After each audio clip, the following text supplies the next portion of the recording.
S, வீடு, schools, hotels, store room இங்கெல்லாம் partition wall கட்டணும்னாலும் இப்போ பில்டிங் போனஸோட first choice Renocon Rapid Wall Panels. Chanakya international academy உங்களுக்குள் இருக்கும் தலைவரை வெளிக்கொண்டு வரும் பியூர் பாலிடிக்ஸ் பயிற்சி பட்டறை. நேரடி மற்றும் இணைய வழி. கான்டாக்ட் 7338824242.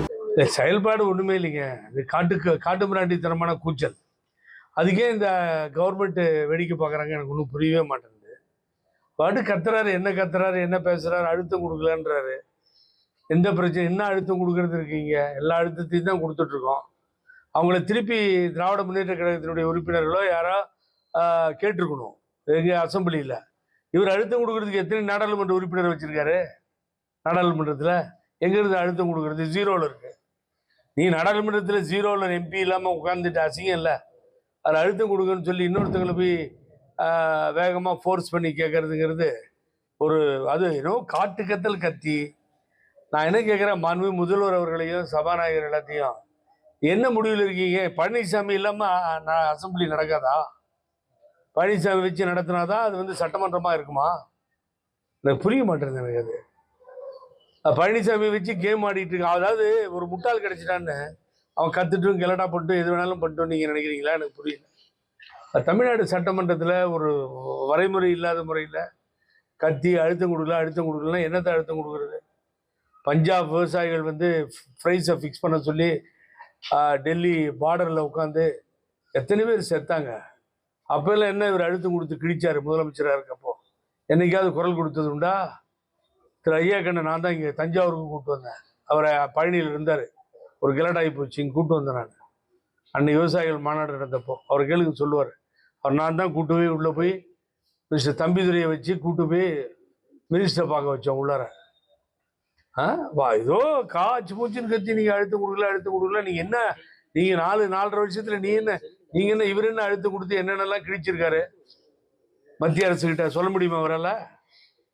இப்போ இந்த தாவேக்காவுக்கு பாஜகன்னு சொன்ன விஜய், அவர் கூட்டணியில் இருக்கிற அதிமுக விஜய்க்கு சப்போர்ட் பண்ணி பேசிட்டு இருக்கிறாரு. விஜய்க்கு சப்போர்ட் பண்ணா பரவாயில்லைங்க. இப்போ ஆளை வச்சு விஜய் கொடியை பிடிச்சிட்டு அங்கே பறக்குது போற அங்கே பறக்குது போற. தலைவர் விவசாய படத்தில் டிராக்டரில் உட்காந்து இருந்திடலாம் நாட்டில் பல வண்ண கொடி, எத்தனையோ கட்சிகளின் எண்ணப்படி எங்கும் பறக்க வேண்டும் சின்ன கொடினார், பஞ்சம் இல்லையனும் மண்ண கொடினார். அது மாதிரி தலைவர் இந்த கொடியை காமிச்சு, பெருந்தகை அண்ணா இருக்கின்ற கொடியை காமிச்சு, அந்த வள்ளல் தந்த கொடி போய் நீ யார் கொடியோ அவர் கட்சி கொடிய அவன் கட்சிக்காரனே பிடிக்க வச்சு எவ்வளோ கேவலமான செயல். ஆகவே அது சரியான முடிவில்லை. எங்கேயாவது நான் தான் அடிக்கடி சொல்லிட்டு இருக்கேனே, விஜய் கால் கிடைக்குமான்னு அலைகிறாங்க. அவர் விஜய் கான்டாக்ட் யார்கிட்டையும் இல்லை. இப்போ கூட எனக்கு செய்திப்படி எப்படி வந்துச்சுன்னு கேட்காதீங்க, வருது. அதனால உங்களுக்கு தஞ்சாவூரில் சொல்லிடுறேன். இந்த கிரிமினல் கேஸு, ஜெயிலுக்கு போனவங்க, வழக்குகள் நிலுவையிலிருந்து ரொம்ப மோசமான வழக்குகள் இருக்கவங்களோடலாம் விஜய் கூட்டணி வைக்கிறதுக்கு தயாராக இல்லையா? அவங்க நடத்துகிற கட்சி அவங்கள கூப்பிட்டு பேசுறதுக்கோ கூட்டணி வச்சுக்கிறதுக்கோ தயாராக இல்லை. இவங்களே சொல்லிக்க வேண்டியதுதான். விஜய் யாருக்கும் கிடைக்கவும் இல்லை, யார்கிட்டையும் பேசவும் இல்லை. நான் கரூர் போயிருக்கணும்னு தான் அவரை பற்றி விரும்பி சொன்னேன். அவர் கரூர் போகலை, பணத்தை கொடுத்துட்டு கம்முன்னு இருக்கார். கரூர் போயிருந்தால் நல்லா இருந்திருக்கும். ஆகவே சென்ட்ரல் பியூரோ ஆஃப் இன்வெஸ்டிகேஷனுக்கு இது போயிடுச்சு இந்த மேட்ரு. ஆகவே அவரை பொறுத்த வரைக்கும் நீங்கள் ஜெயிலுக்கு போன ஆளுங்களோடலாம் கூட்டணி வச்சுக்கிறதுக்கு அவர் தயாராக இல்லை. அதை நான் முதல்ல தெளிவுபடுத்திடுறேன். தெரியாமல் பல பேர் கத்திக்கிட்டு இருக்காங்க. அப்புறம் உங்கள் ஊரில் அடிக்கடி தினம் காலையில் ப்ரெஸ்ஸை மீட் பண்ணுறவர் நான் அன்போடு கேட்டுக்கிறேன். அவர் என்ன சொல்கிறாருன்னா, எடப்பாடி பழனிசாமியை தூக்கி போட்டு வேறு யார் வந்தாலும் நாங்கள் ஒத்துக்கிறோம், பிஜேபியில் கண்டினியூ பண்ணுறோன்னா இது என்ன கொள்கை? இது நீங்களே புரிஞ்சுக்க, உங்களுக்கு தெரியும். அது என்ன, பிஜேபியோட கண்டினியூ பண்ணிக்கிறேன், நான் பழனிசாமி மாத்திரம் எடுத்தா போதும். நடுவில் ஏன் போனீங்க? தமிழ்நாடு பூரா சுற்றுப்பயணம் செய்கிறேன்னு ஏன் சொன்னீங்க? கரூருக்கு உடனே போனாரு. ஆனா இங்க ஒரு சார் அதுதான் நான் எடுத்தேன். அதுதான் நான் எடுத்தேன். அந்த பாயிண்ட் என்னன்னு கேட்டீங்கன்னா, எனக்கு தெரியும் கஜா புயல் அப்போ 3 ட்ரக்கு என்னுடைய தலைமையில 3 ட்ரக்கை இங்க அனுப்பிச்சோம். அப்ப இருந்த மாவட்ட கழக செயலாளர் மற்றவங்களுக்கு சொன்னா, கலெக்டர் அதை மென்ஷன் பண்ணாரு, இந்த மெட்டீரியல் ரொம்ப நல்லா அனுப்பிச்சிருக்காங்கன்னு சொல்லி. அப்போ வந்தாரா பழனிசாமி முதலமைச்சராக இருந்த அந்த பக்கம் வந்திருப்பாரா? இந்த தஞ்சை மண்டலம்னு சொல்றாரு, விவசாயிகள் கால் எடுத்து வச்சு பார்த்துருப்பாரா? முதலமைச்சர் சொல்றாரு, திருவாரூர் சேர்ந்த முதலமைச்சர் வந்து ஸ்டாலின் அவர்கள் வந்து டெல்டாக்காரன் சொல்றாரு. ஆனா இப்போ வந்து ஒரு மிகப்பெரிய ஒரு பாதிப்பு ஏற்பட்டிருக்கு. ஆனா வந்து இன்னும் வந்து அவர் பார்க்கல, அதை பத்தி ஒரு இன்னும் பேச மாட்டாம இருக்காரு. யாரு? முதலமைச்சர் ஸ்டாலின். முதலமைச்சர் இப்பதானே உங்க ஊருக்கு வந்து போனாரு. நான் சப்போர்ட்டா பேசல, கொஞ்ச நாளைக்கு முன்னாடி தான் இங்க வந்து போனாரு. இப்ப விவசாய நிலங்கள்லாம் பாதிச்சிருக்கு, நெல்லாம் முளைச்சி மழையெல்லாம் பாதிப்பு. அதை வந்து அவங்க செய்யணும். Tamil Nadu government definitely must involve, அந்த பிரச்சனையை சார்ட் அவுட் பண்ணணுன்றது எனக்கு மாற்று கருத்தே இல்லை. நான் உங்கள்கிட்ட பெரிய விஷயத்த சொன்னேன், இது என்னால் புரிஞ்சிக்க முடியுது. அரசியல் அம்மா காலத்திலிருந்து தலைவர் காலத்திலிருந்து பார்த்துட்டு இருக்கோம். என்ன நினைக்கிறாங்க முதல்வரும் சபாநாயகரும் சட்டமன்றம்னு நினைச்சா, இந்த ஜோக்கரை வச்சு இந்த சட்டமன்றத்தை நடத்தினாதான் அது சட்டமன்றமா இருக்கும்னு நினைக்கிறாங்க. எந்த ஜோக்கரு? பழனிசாமி வச்சு இந்த சட்டமன்றத்தை நடத்தினாதான் இது சட்டமன்றமா இருக்கும். இவர் இல்லைன்னு வச்சுக்கோங்க, அவங்களுக்கு வந்து எதிர்கட்சி தலைவர்லாம் நடத்துறதுக்கு விருப்பம் இல்லை. அதனால அவர் கத்த விட்டுட்டு இவங்க வேடிக்கை பார்க்குறாங்க. அவர் ஃபோர்ஸ் பண்ணல பிரச்சனை எதுவுமே பண்ணலன்னா எனக்கு ஒன்றும் புரியவே இல்லை. அவர் என்ன பேசுறாருன்றது புரியல. ஒன்றும் பிரச்சனை இல்லை ஒன்றும். என்ன அதனால உங்களுக்கு வந்து அது என்ன பிரச்சனைன்னு அவர் தான் தெளிவுபடுத்தணும். 4.5 வருஷமா ஒரு ஸ்கீம் இல்லைங்க. அம்மா இவர் வாடு உதயகுமார் வந்து இவர் நீங்க சொன்ன அந்த தஞ்சாவூர் அடிக்கடி பேட்டி கொடுக்குறவர் வந்து எக்ஸ்பைரி டேட்டா அப்படின்னு சொல்லியிருக்கிறாரு.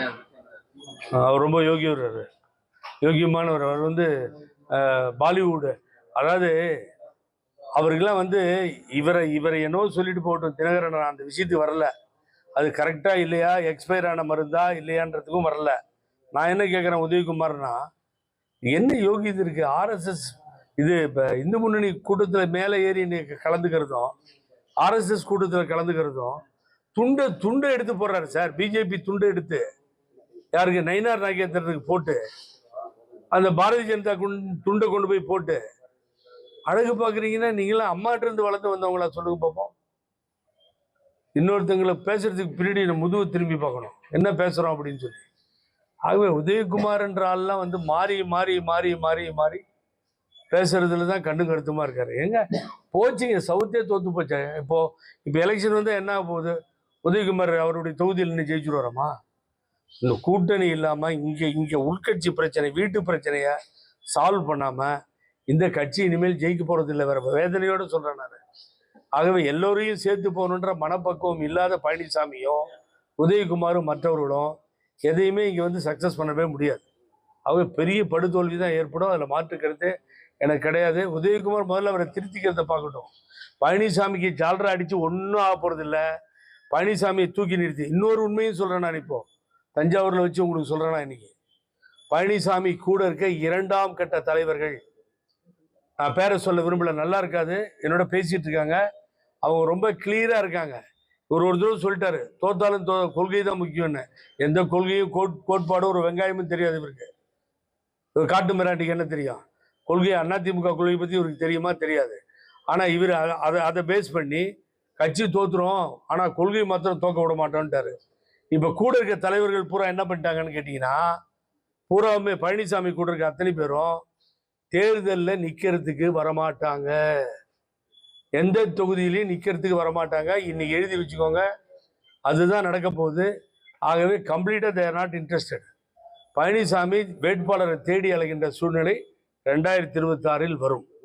ஆகவே அவங்க ரெடியா இல்லை. கூட்டணி அமைச்சு மிகப்பெரிய ஒரு வெற்றி பெற போறதாக ஒரு பொதுமக்கள் ஒரு மக்கள் ஒரு பெரிய கருத்து இருக்கு. அதனால ஒரு பெரிய வரவேற்பு இருக்கு. ஆனா வந்து திமுகவும் மற்ற கட்சிகளும் வந்து பயப்படுறாங்க. இல்லை, அதாவது இப்போ விஜய் யார்கிட்டயே சொன்னாரா நான் கூட்டணிக்கு வரேன்னு? விஜய்ன்ற தாவேகாவினுடைய தலைவர் இவரோட நான் வரேங்க கூட்டணிக்கு, பழனிசாமி நான் ஏற்றுக்கிட்டேங்கன்னு சொன்னாரா? ஏற்கனவே புசி ஆனந்த் கூட்டணி இல்லைன்னாரு. அதுக்கு முன்னாடி எப்போ சொன்னார் விஜய்? இவங்களா ஏதாவது ஊற்றி மொழிவி அதுக்கு ஒரு சாயம் பூசி ஒரு வர்ணத்தை கொடுத்து ஒரு ஃபிகராக பண்ணுறாங்களே தவிர, விஜய் எங்கே இருக்காருன்னு வாயே திறக்கலையே. எங்கே இருக்காருன்னு நோபடி நோஸ். வெளியில் வரல, பேசலை. ஆகவே அத்தனையும் பொய்யுங்க. அதாவது தனியாக நடக்க முடியல, துணைக்கு யாராவது 2 பேர் வேணும், கூட கூட்டு போகணும். ஆகவே முதல்ல தன்னுடைய சொந்த வீட்டில் இருக்க பிரச்சனையை சால்வ் பண்ணிட்டு அடுத்த கட்சியை பற்றி பேசணும். இன்றைக்கி நான் சொல்கிறேன், அந்த கட்சி அவர் சக்ஸஸ் பண்ணி கொண்டு வர்றது அப்புறம் பழனிசாமியோட சேர்ந்தார்னா விஜய் காணாமல் போயிடுவார். அவருக்கு இதே பழனிசாமிக்கு எதி தான் வரும். 10 தோல்வி பழனிசாமிக்கு எதி தான் விஜய்க்கு வரும். ஆகவே பழனிசாமியோடலாம் விஜய் சேருவார்னு கனவுல நினைக்காதீங்க. அப்படி ஒரு அவங்களுக்கு ஒரு எப்படியாவது ஆட்சிக்கு வரணும், யார் கூட சேர்ந்தாலாவதுன்னு பழனிசாமி நினைக்கலாம். நான் ஒரே ஒரு கேள்வி தான் கேட்குறேன், சேர்றதாவே வச்சுக்கோ. நீங்கள் கேட்குறீங்க 2 பேரும் சேர்றாங்கன்னு, யார் முதலமைச்சர்? விஜய் முதலமைச்சராக ஏற்றுக்கணும், விளையாட்டுத்துறை அமைச்சராக பழனிசாமி ஒத்துக்கணும். இது 2 நடக்குமா? அப்போ ஒத்துக்கிட்டு பிச்சை கேட்டால் அந்த பிச்சையை போடுறதுக்கு விஜய் தயாராக இருக்கணும். அதுதான் ஸ்டேஜ். இப்போ அதிமுகவை நம்பி விஜய் வர வேண்டியது இல்லை. எங்கேயாவது விஜய் கால் கிடைக்குமா அலையிற நிலைமையில தான் பழனிசாமி அழைச்சிட்டு இருக்கிறார். கரூர் போறதுக்கே விஜய்க்கு வந்து அவங்க வந்து அனுமதி மறுக்கிறாங்க. இல்ல அதாவது நான் என்ன சொல்றேன், அன்னைக்கே வந்து அவர் வந்து அந்த கரூர் விட்டு கிளம்பல, அவர் பைபாஸ்ல போய் நின்று இருக்காரு. நின்றுட்டு காவல்துறை வந்து கேட்டிருக்காரு, நான் போய் பார்க்கணுன்ற. இல்ல நீங்க வந்தாங்க கலவரம் வந்துடும், அதனால போகக்கூடாதுன்னு சொல்லி விஜய் வந்து தடுத்துட்டு காவல்துறை எடுத்திருக்காங்க. நானு என்னோட ஒரு வயசுல சின்னவர், அவர் மேல ஒரு மரியாதை இருக்கு எனக்கு. அவங்க அப்பா எனக்கு ரொம்ப வேண்டியவர். நான் என்ன சொல்றேன், அரெஸ்ட் பண்ணட்டும்ன்றேன். 41 பேர் இறந்துட்டாங்கல்ல, அரெஸ்ட் பண்ணட்டும். தடுக்கிறாங்கல்ல, மீறி போங்க உள்ளார. எவ்வளோ பார்த்துட்டேன் லைஃப்ல 3 தடவை தப்பிச்சிருக்கேன். மர்டர் பண்ண ட்ரை பண்ணான். தமிழ் கன்னடா கலாட்டா வந்தது கர்நாடகாவில். என் வீடெல்லாம் அடித்து சூறையாடினாங்க. அம்மாவும் ஏன் கலைஞர் எல்லாம் அம்மா கூட்டி SM கிருஷ்ணாவோட பேசுகிறாங்க, கலைஞர் கண்டித்து பேசுகிறார். அரசியலுக்கு வந்துட்டோம் சார். பொது வாழ்வில் 41 பேர் சாகிறா, நம்ம சாக போக வேண்டியதான். ஆன்டிசிபேட்டரி பெயில மூவ் பண்ணக்கூடாது. CBI கையில் எடுத்துருச்சு. ஸோ இந்த மாதிரி ஸ்டேஜில் போக வேண்டியதுதான். பர்மிஷன் கொடுக்கலாம், நான் போகிறேங்கன்னு சொல்லி. பர்மிஷன் கொடுக்கலன்றது தமிழ்நாடு கவர்மெண்ட் இது வரைக்கும் நாங்கள் பர்மிஷன் கொடுக்கலன்னு சொல்லலை. அவரும் எனக்கு வந்து பர்மிஷன் இன்ன வரைக்கும் கொடுக்கலன்னு அவரும் வெளியில் வந்து சொல்ல மாட்டேன். பாராட்டி ஆரம்பிக்கிறாரு. ஆமா, 2யும் பண்ணிட்டாரு. பாராட்டியும் போலீஸை பேசினாரு. அப்புறம் ஒரு 2 நிமிஷம் கழிச்சு பார்த்தீங்கன்னா ஸ்டேஜில் விமர்சனம் பண்றாரு. 2மே அங்கே நடந்திருக்கு. போலீஸை அவருக்கு வந்து என்னை பொறுத்த வரைக்கும் அனுபவமிக்க தலைவர்கள் பக்கத்தில் இல்லை. திட்டம் போட்டு உங்க ஒரு ஆளை மாட்டணும்னு நினைச்சா ஈஸியா மாட்டலாம். செருப்பு வருது, எப்படி வருது? செருப்பு பந்து மாதிரி வருது, 6 அடிச்சா ஒரு மாதிரி வருது. சார் இப்ப 2026ங்கிறது பழனிசாமி தலைமையில அந்த அணி அப்படியே தொடர்ந்துச்சுன்னா, நான் எனக்கு ஒன்றும் ஒளிவு மறைவே இல்லை சார்.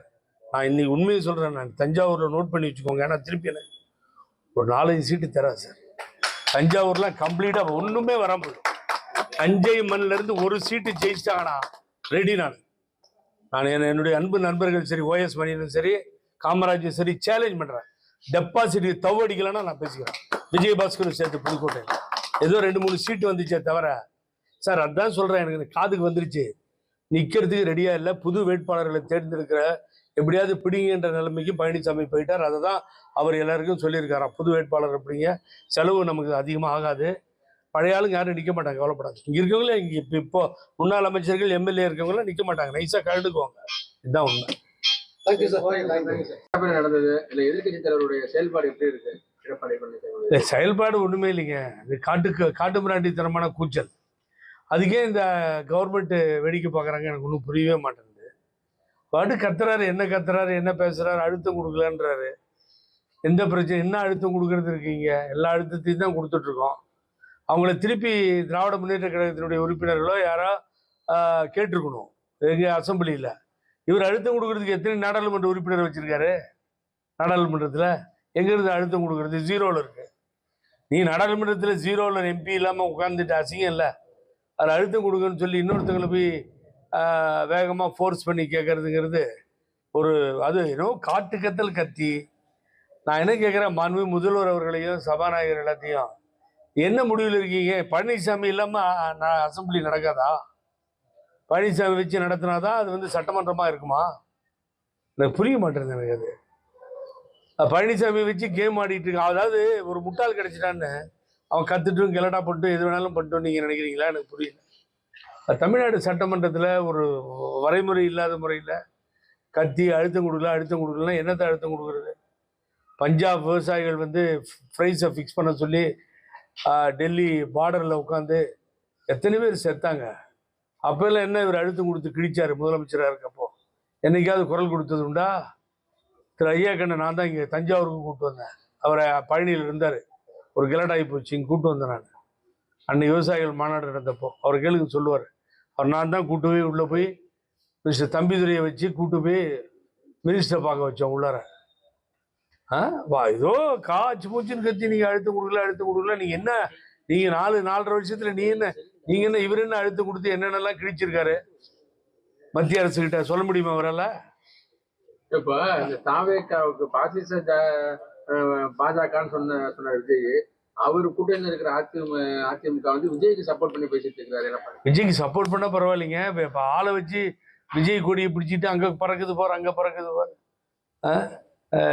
தலைவர் வந்து விவசாய படத்துல டிராக்டர்ல உட்காந்து இருந்திடலாம் நாட்டில் பல வண்ண கொடி, எத்தனையோ கட்சிகளின் எண்ணப்படி எங்கும் பறக்க வேண்டும் சின்ன கொடினார், பஞ்சம் இல்லையெனும் மண்ண கொடினார். அது மாதிரி தலைவர் இந்த கொடியை காமிச்சு, பெருந்தகை அண்ணா இருக்கின்ற கொடியை காமிச்சு, அந்த வள்ளல் தந்த கொடி போய் நீ யார் கொடியோ அவர் கட்சி கொடிய அவன் கட்சிக்காரனே பிடிக்க வச்சு எவ்வளவு கேவலமான செயல். ஆகவே அது சரியான முடிவில்லை. எங்கேயாவது நான் தான் அடிக்கடி சொல்லிட்டு இருக்கேனே, விஜய் கால் கிடைக்குமான்னு அலைகிறாங்க. அவர் விஜய் கான்டாக்ட் யார்கிட்டையும் இல்லை. இப்போ கூட எனக்கு வந்த செய்திப்படி எப்படி வந்துச்சுன்னு கேட்காதீங்க, வருது. அதனால உங்களுக்கு தஞ்சாவூரில் சொல்லிடுறேன். இந்த கிரிமினல் கேஸு, ஜெயிலுக்கு போனவங்க, வழக்குகள் நிலுவையிலிருந்து ரொம்ப மோசமான வழக்குகள் இருக்கவங்களோடலாம் விஜய் கூட்டணி வைக்கிறதுக்கு தயாராக இல்லையா. அவங்க நடத்துகிற கட்சி அவங்கள கூப்பிட்டு பேசுறதுக்கோ கூட்டணி வச்சுக்கிறதுக்கோ தயாராக இல்லை. இவங்களே சொல்லிக்க வேண்டியதுதான். விஜய் யாருக்கும் கிடைக்கவும் இல்லை, யார்கிட்டையும் பேசவும் இல்லை. நான் கரூர் போயிருக்கணும்னு தான் அவரை பற்றி விரும்பி சொன்னேன். அவர் கரூர் போகலை, பணத்தை கொடுத்துட்டு கம்முன்னு இருக்கார். கரூர் போயிருந்தால் நல்லா இருந்திருக்கும். ஆகவே சென்ட்ரல் பியூரோ ஆஃப் இன்வெஸ்டிகேஷனுக்கு இது போயிடுச்சு இந்த மேட்ரு. ஆகவே அவரை பொறுத்த வரைக்கும் நீங்கள் வந்து ஜெயிலுக்கு போன ஆளுங்களோடலாம் கூட்டணி வச்சுக்கிறதுக்கு அவர் தயாராக இல்லை. அதை நான் முதல்ல தெளிவுபடுத்திடுறேன். தெரியாமல் பல பேர் கத்திக்கிட்டு இருக்காங்க. அப்புறம் உங்கள் ஊரில் அடிக்கடி தினம் காலையில் ப்ரெஸ்ஸை மீட் பண்ணுறவர் நான் அன்போடு கேட்டுக்கிறேன். அவர் என்ன சொல்கிறாருன்னா, எடப்பாடி பழனிசாமியை தூக்கி போட்டு வேறு யார் வந்தாலும் நாங்கள் ஒத்துக்கிறோம், பிஜேபியில் கண்டினியூ பண்ணுறோன்னா இது என்ன கொள்கை இது? நீங்களே புரிஞ்சுக்க, உங்களுக்கு தெரியும். அது வந்து என்ன, பிஜேபியோட கண்டினியூ பண்ணிக்கிறேன், நான் பழனிசாமி மாத்திரம் எடுத்தா போதும். நடுவில் ஏன் போனீங்க? தமிழ்நாடு பூரா சுற்றுப்பயணம் செய்கிறேன்னு ஏன் சொன்னீங்க? கரூருக்கு உடனே போனாரு. ஆனா இங்க ஒரு சார் அதுதான் நான் எடுத்தேன். அதுதான் நான் எடுத்தேன். அந்த பாயிண்ட் என்னன்னு கேட்டீங்கன்னா, எனக்கு தெரியும் கஜா புயல் அப்போ 3 ட்ரக்கு என்னுடைய தலைமையில 3 ட்ரக்கை இங்க அனுப்பிச்சோம். அப்ப இருந்த மாவட்ட கழக செயலாளர் மற்றவங்களுக்கு சொன்னா, கலெக்டர் அதை மென்ஷன் பண்ணாரு, இந்த மெட்டீரியல் ரொம்ப நல்லா அனுப்பிச்சிருக்காங்கன்னு சொல்லி. அப்போ வந்தாரா பழனிசாமி முதலமைச்சரா இருந்த அந்த பக்கம் வந்திருப்பாரா? இந்த தஞ்சை மண்டலம்னு சொல்றாரு, விவசாயிகள் கால் எடுத்து வச்சு பார்த்துருப்பாரா? முதலமைச்சர் சொல்றாரு, திருவாரூர் சேர்ந்த முதலமைச்சர் வந்து ஸ்டாலின் அவர்கள் வந்து டெல்டாக்காரன் சொல்றாரு. ஆனா இப்போ வந்து ஒரு மிகப்பெரிய ஒரு பாதிப்பு ஏற்பட்டிருக்கு. ஆனா வந்து இன்னும் வந்து அவர் பார்க்கல, அதை பத்தி இன்னும் பேச மாட்டாம இருக்காரு. யாரு? முதலமைச்சர் ஸ்டாலின். முதலமைச்சர் இப்பதானே உங்க ஊருக்கு வந்து போனாரு, நான் சப்போர்ட்டா பேசல.